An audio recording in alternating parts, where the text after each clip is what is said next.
Tracez l'emplacement des deux piliers et creusez un trou pour chacun.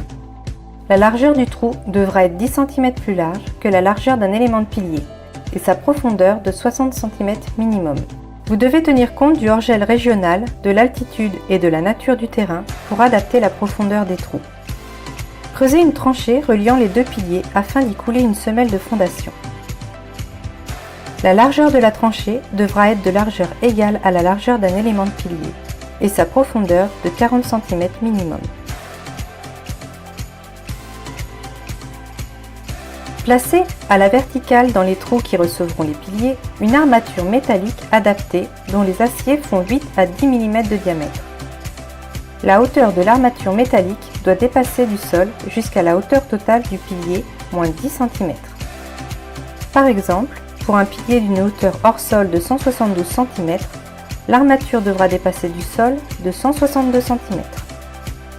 Pour armer la semelle, positionnez à l'horizontale dans la tranchée une longue grille métallique de fondation et insérez-la dans les armatures verticales. Joignez la longue grille de fondation aux armatures grâce à du fil de fer écroué. Prévoyez le passage de vos gaines électriques si vous en avez. Remplissez d'un béton de fondation.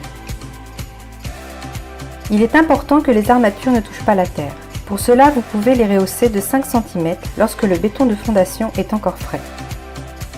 Mettez de niveau la chape et d'aplomb les armatures verticales. Laissez sécher et durcir pendant 48 heures. Posez le premier élément de pilier sur son futur emplacement en vous assurant que la fondation dépasse de 5 cm tout autour de l'élément de pilier. Tracez l'emplacement et retirez l'élément. Appliquez un joint acrylique de taille moyenne à l'intérieur du tracé. Posez l'élément de pilier sur ce joint. Mettez-le de niveau et calez. Déposez un joint acrylique mince sur la tranche supérieure de cet élément. Dans le cas où vos éléments sont numérotés, vous devez respecter l'ordre indiqué à l'intérieur des éléments et aligner les étiquettes du même côté. Référez-vous à la notice de mise en œuvre inclue dans la palette. Positionnez par emboîtement les autres éléments en appliquant un joint acrylique mince sur la tranche supérieure de chacun.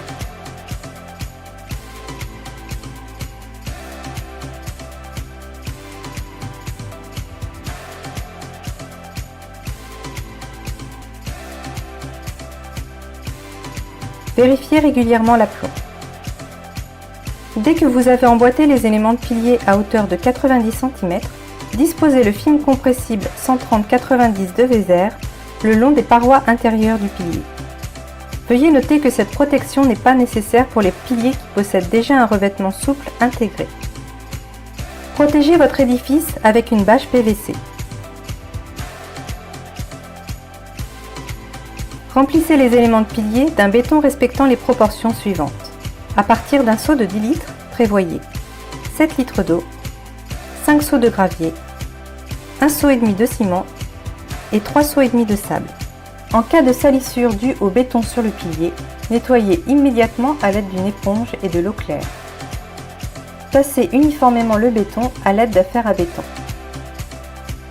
Réitérez ces opérations de pose, de remplissage et de tassage par couches successives de 90 cm, sans oublier le film compressible et les joints acryliques.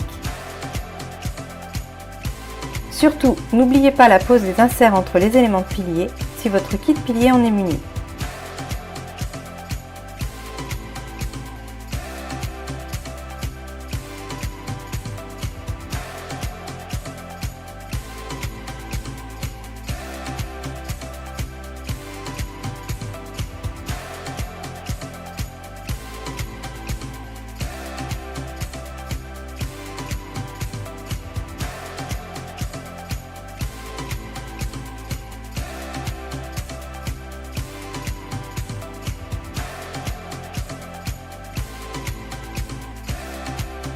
Une fois le dernier élément de pilier posé, remplissez-le de béton et égalisez la surface en conservant un retrait d'1/2 cm pour le double encollage de barbotine.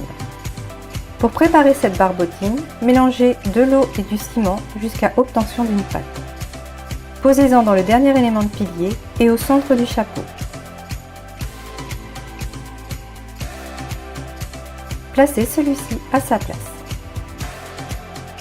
Et voilà, votre pilier est monté, mais il faudra attendre au moins 48 heures de séchage pour intervenir sur celui-ci.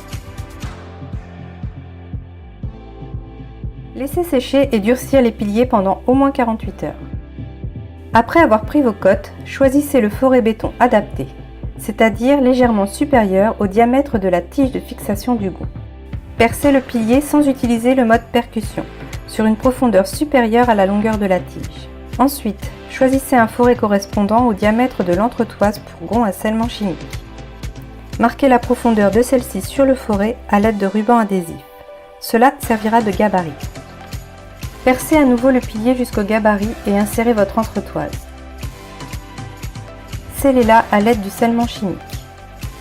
Pour finir, enfoncez votre gond et réglez l'aplomb. Laissez sécher 48 heures.